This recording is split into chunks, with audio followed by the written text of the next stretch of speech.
హ్మ్. ఒక్కొక్కసారి కొంతమంది నా దగ్గర పేరెంట్స్ వచ్చినప్పుడు హ్మ్. పెద్దవాళ్ళే పక్క హ్మ్. వాళ్ళు వచ్చినప్పుడు బాత్రూమ్కి వస్తున్నా కూడా వెళ్ళదు, మనం టైం చెప్పి గుర్తు చేస్తూ ఉండాలి, నువ్వు వెళ్ళలేదు కదా వెళ్ళు అని చెప్తేనే వెళ్తుంది అని ఒకటి కంప్లైంట్ చేస్తారు. హ్మ్. అంటే వాళ్ళకి తెలియక కాదు, వాళ్ళకి తెలుస్తుంది కానీ లేవరు అక్కడి నుంచి కూర్చొని హ్మ్. ఉంటారు అన్నమాట. హ్మ్. సో అలాంటి టైంలో ఇలాంటి ఇన్ఫెక్షన్స్ అయ్యి రావడం, ఎక్కువసార్లు ఆపడం అనేది ఎప్పుడు కూడా గుర్తుపెట్టుకోండి. ఏది కూడా ఎక్కువసేపు ఆపడం అనేది మంచిది కాదు. హ్మ్.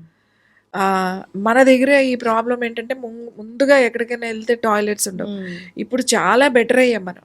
ఈవెన్ జర్నీలో వెళ్తున్నప్పుడు మంచి రెస్టారెంట్స్ వచ్చినాయి, రెస్ట్ రూమ్స్ వచ్చినాయి, ప్రతి ఒక్కళ్ళు కూడా రెస్ట్ రూమ్స్ చేస్తున్నారు. హ్మ్.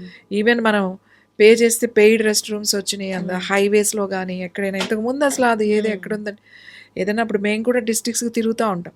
వెళ్ళినప్పుడు చాలా ఇబ్బంది అవుతుంది. హ్మ్. అందుకని ఆ లిక్విడ్స్ తక్కువ తీసుకుంటాం అన్నమాట. ఎందుకంటే మనం వాష్రూమ్కి వెళ్ళాలి. ఇప్పుడు రోజుగా 5 లీటర్లు తాగండి, 4 లీటర్లు తాగండి అని బాగానే చెప్తారు. హ్మ్. ఇన్ని 4 లీటర్లు తాగితే మనం గంటకి బాత్రూమ్కి వెళ్ళాలి. అవును.